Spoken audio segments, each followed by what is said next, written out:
Oh, what's up everybody? Frank Valkyria, welcome to the channel. I hope you're having a fantastic day. Let's go together, check some news. As you can see here from this video from ThatUmbrellaGuy, seems like that AH is going after, also known as Amanda, is going after YouTubers and also her mouthpiece, I suppose girlfriend, I don't know if it's a like girlfriend or a friend. Either way, like this woman, it's relentless, reacting on everything that is happening every single day. So here you have her like basically making statements about ThatUmbrellaGuy, telling the world that ThatUmbrellaGuy makes 1M per year. I don't know, 1M could be one Maverick for a year. Okay, I didn't know that ThatUmbrellaGuy made one Maverick a year. I want to make a Maverick a year as well, even though I don't know what that is. So, and this is just actually one of the statement, you know, that they're making. They're going after YouTubers. Of course, ThatUmbrellaGuy, it's been covering the trial and also before for quite some time, actually, already for probably a couple of years, like incredibly average. So they basically they are like a go-to source for everything that happened in this period to JD.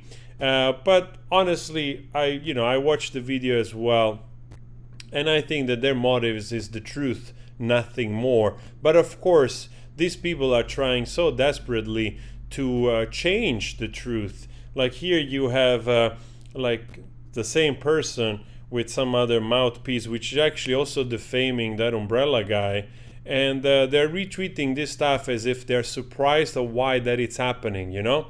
Like, look at all those tweets. Those are all retweets going viral, and they're kind of like dumbfounded on why that is. I mean, maybe it's because people have seen through the BS of that person and they're sharing what to believe the truth. It's not so much to do with being a fan of Johnny Depp.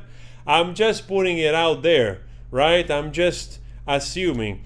And you see, this is also like in regard of the yesterday video of Popcorn Planet. You see, those people are busy continuously reacting to everything that it's out there, and they follow the sort of dynamic of AH on the stand. They have an answer for everything, you know? So this is the response to the kiss in the elevator that we have seen. And I find it actually amusing because they seem like they're really incapable to accept defeat. They're incapable to admit that people actually can see the truth and can stand with the truth. It's not about being a bot. It's not about having hatred towards this woman right there. It's just about like we are fed up with gaslighting, with trying to rewrite the narrative, you know?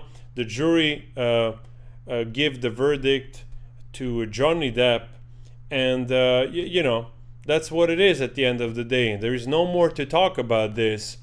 And you see like also, you know, people going after this video in regards of the timestamp. You know, this could have been after. It is true, could have been after. But I want to remind yourself that somebody said on the stand that, you know, people had to follow certain rules, unspoken behaviors in order to interact with her, because everything could trigger post-traumatic stress disorder, meltdown, panic attacks, and so on and so forth. But in fact, you see two people here, which they seem pretty confident in their skin, expressing the feelings that they had at the moment, which, you know, materialized in this passionate kiss that we can see in the elevator. So far, so good, if it wasn't for the fact that she said they never cheated on Johnny Depp, and also that she had post-traumatic stress disorder. Let's leave that on the side for a second. They seem like they're gonna just keep going on and on and on, because the truth, you know, was anyway out there. Amber was still married to Johnny Depp, that the three of them, Amber Heard, Elon Musk, and Cara Delevingne, spent the night together. Yes. So they were having a three-way affair, correct? My understanding, yes. So even even her friends, they were testifying to that she was having affairs. So, you know, and if you don't believe that people are like fed up with this, you see how quickly the internet is reacting to everything they do, like just to call them out. And this is another example of calling them out.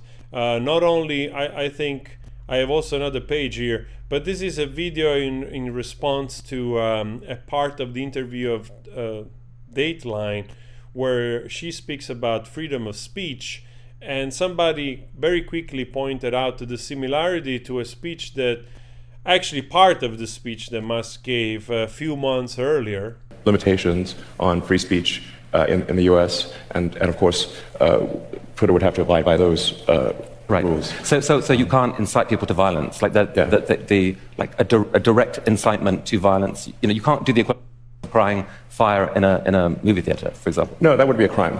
Yeah. Amount to defamation, and that was the issue in the case. Yes, exactly. You can't go into the free speech does not protect you if you go into a crowded theater and you scream fire.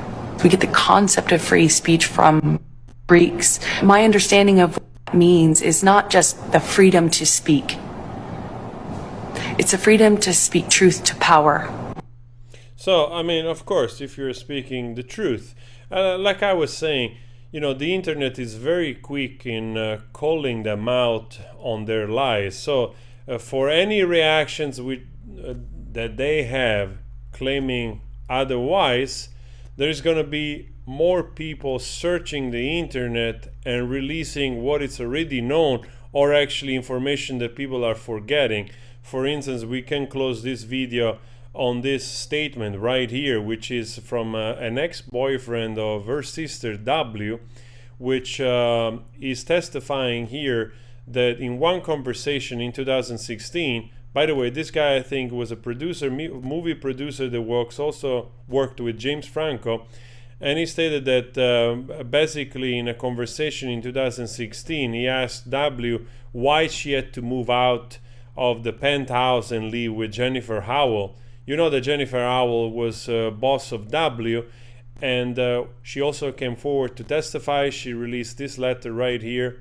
I think I just showed one part of the letter, an email that we also saw and we reacted to. She testified in the trial of Johnny Depp just a few weeks ago, and she had W living with her for a while, and she testified to the same thing, that she knew the truth. She knew that basically AH was abusing JD, and the incident of the stairway actually was that she punched the sister and JD.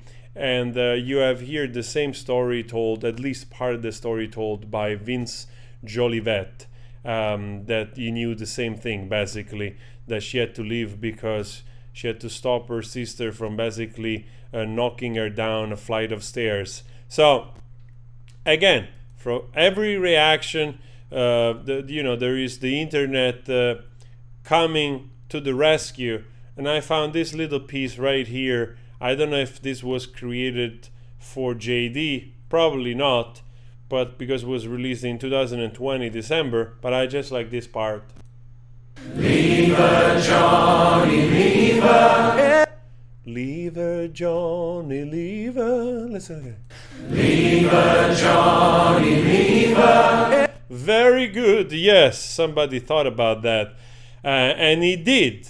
Luckily, he did leave her. So, guys, go support That Umbrella Guy. This today was a little bit of a random video, but honestly, I have to tell you that I'm also getting tired of this AH human being and all the people surrounding them trying to depict the truth in a different manner and going after people which actually the only interest they have is the truth.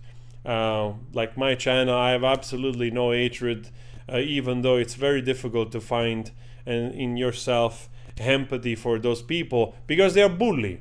They're bully, and in their behavior, actually you can see the techniques they use to shame other people and to get rid of them. So keep that in mind. Guys, please subscribe to the channel, both That Umbrella Guy, my channel as well. Hit the like. I'll see you later in another video.